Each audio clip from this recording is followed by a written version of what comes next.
be here again as well.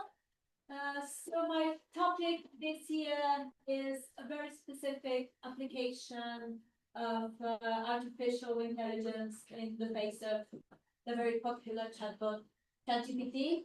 It is a project that's part of my work in Sorbonne University with my directors, my PhD. And I think you can also view this as a use case of how we can use prompt engineering and chatbots and artificial intelligence for a very specific task, in particular to derive teaching materials.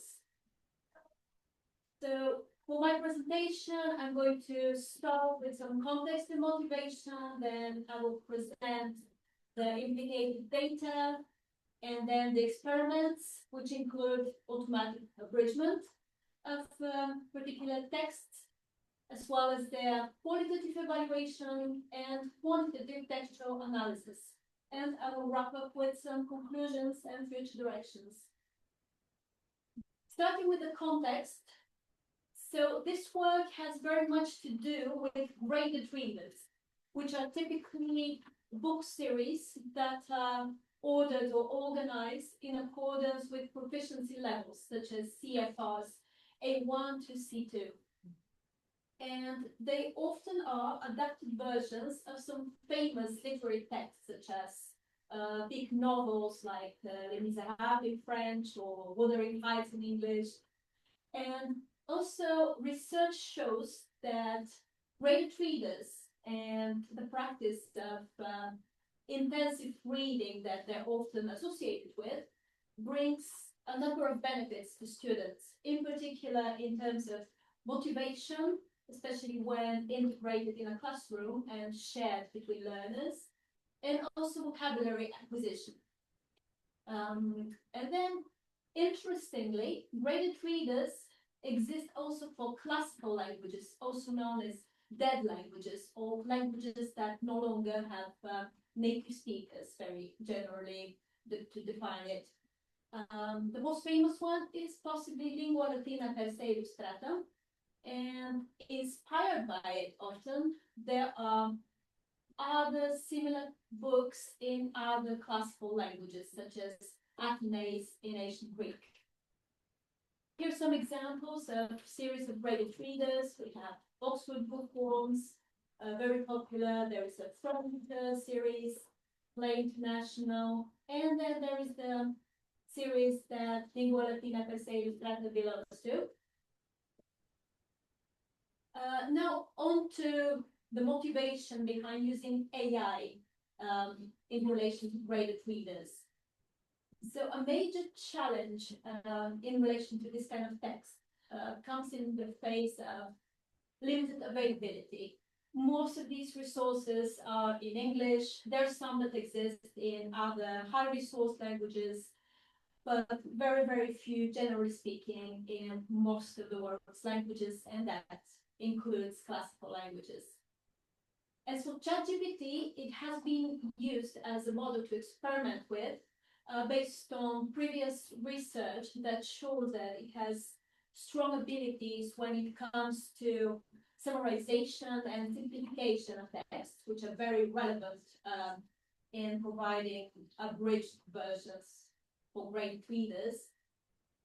Although it's important to admit that it has some limitations, in particular when it comes to creative writing and long context.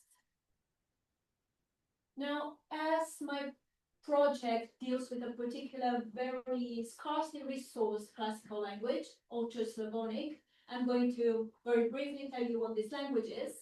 So it is the oldest Slavic language, so to say, or the language of the first Slavic manuscripts from the 10th, 11th centuries. It encompasses a large geographic territory and many dialects, which is something else that may make it challenging in terms of organization into graded readers with a set scheme for improvement of one's knowledge.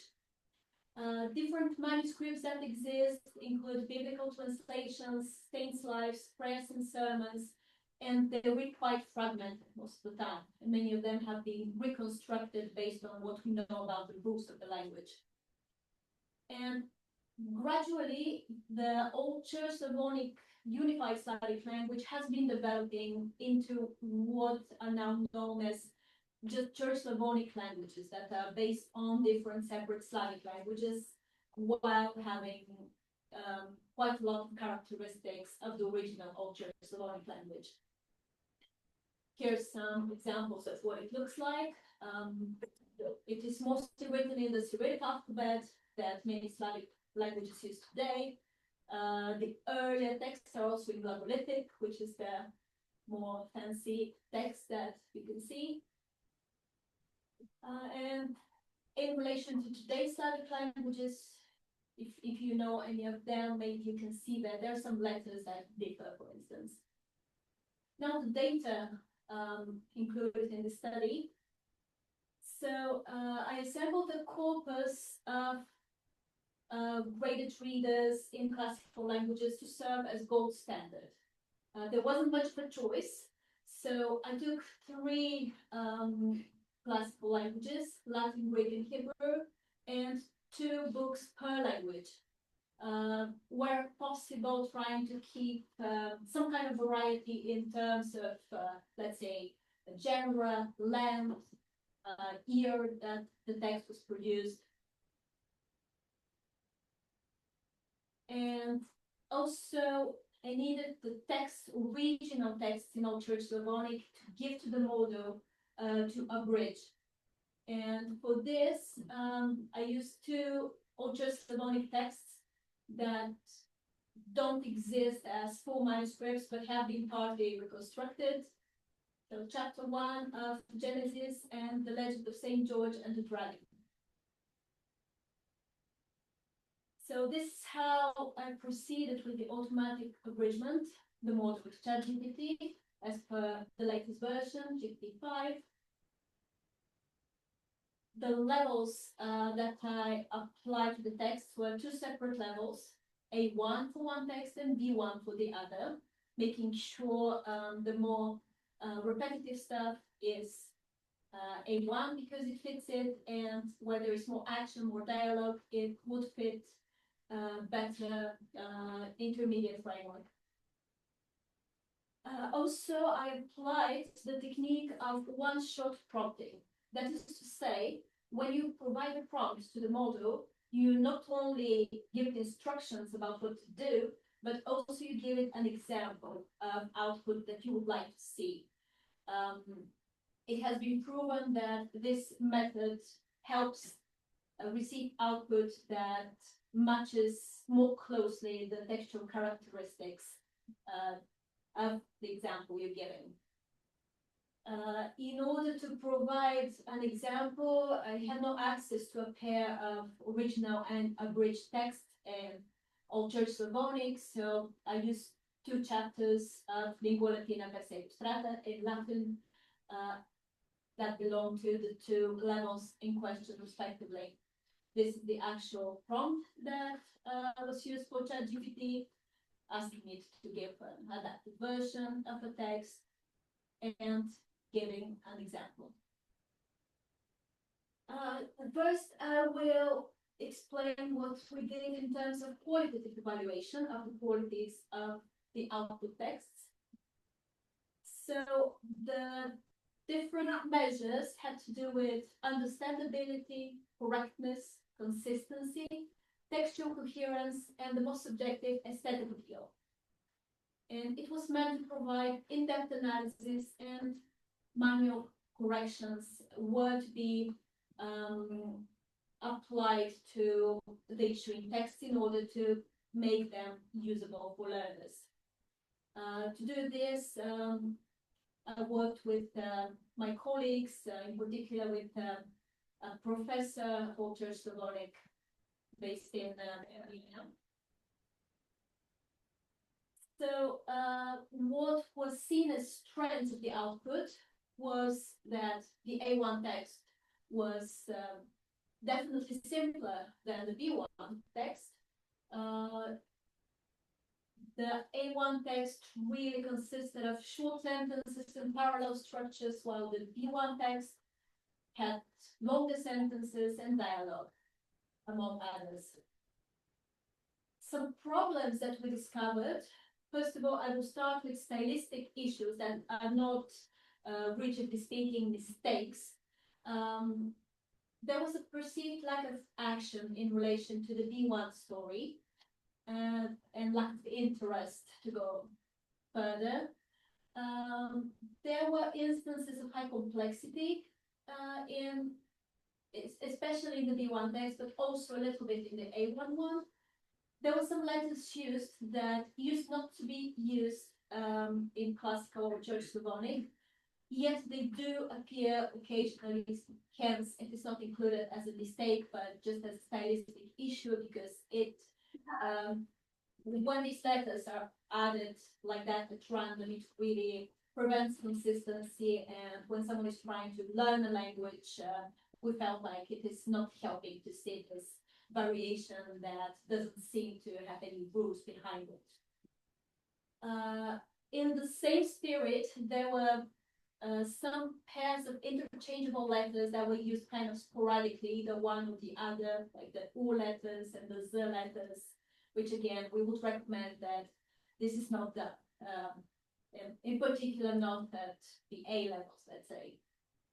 Also, the reflexive particles were merged, which is not unheard of, but again, it does not help clarity, and also it is not classical for the language. And also, imperfective forms were shortened. Usually what is typical to these forms is that they contain two vowels, such as Shem. So ea, we can recognize right away that this is an imperfective verb.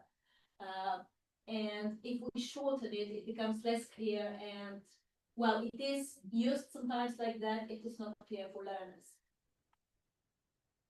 And moving on to actual errors, what we consider to be errors is confusion of the so-called R letters that typically come at the end of every word that ends in a consonant, and there are rules as to which one should come after which consonant that were not always kept.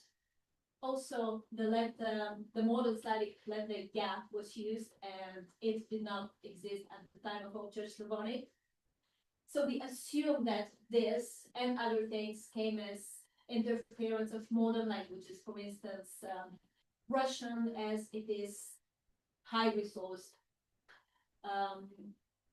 Some words were written in what seemed to be Russian or a related language. There were some wrong cases, as the language is very highly morphological. This is of importance. Also, very few spelling mistakes, and a couple of problems of word choice, such as when St. George speaks to the young lady, he calls her madam, which is not like that in the original, and it's not logical. Something like young lady, Davica, would be more fitting. Here's some examples of how we apply corrections. You can see the underlined words that are errors, and the ones in italics that are stylistic problems. And below you can see the corrected versions. So some letters have been standardized, for instance, so they don't appear in different variations. And here are the output texts. You probably cannot read them. If you can, please let me know. I would be very happy to know, and we can work together. But they're beautiful. Moving on to the more quantitative textual analysis. So first of all, all texts were pre-processed. For the ones that were scanned, optical character recognition was ran as per the tool pen to print, and any sort of metatextual information was removed. Punctuation was standardized in order to make the pipeline applicable to all languages concerned, such as the question mark, which doesn't exist in Greek, was inserted. Text was merged to remove line breaks and tabs, and multiple volumes, which exist for some books, such as Athenaeus, were merged into one. So for some of the characteristics used, which are readability based, so if you've heard of readability formulas, these are ways to try to mathematically identify the complexity of text, such as through the number of words per sentence, or the number of syllables in a word, or type to token ratio, how many different words are used in a text.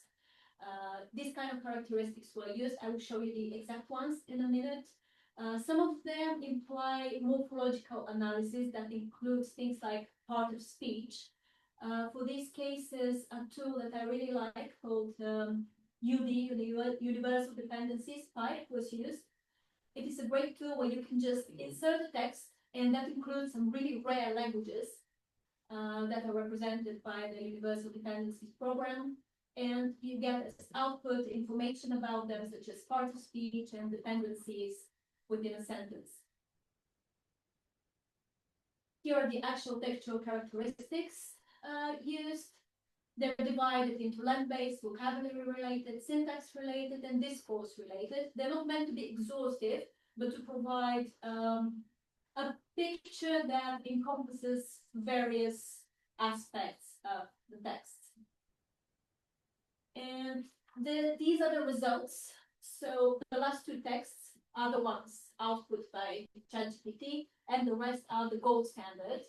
So for every feature, we calculated it for the gold standard texts and for the automatically output texts.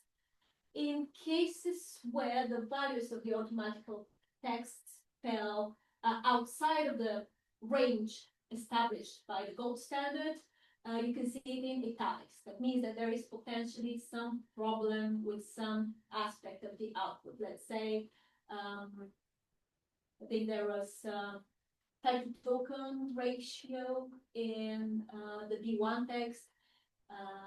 If it's not the same as the one in the gold standard, then maybe there's a problem with vocabulary richness.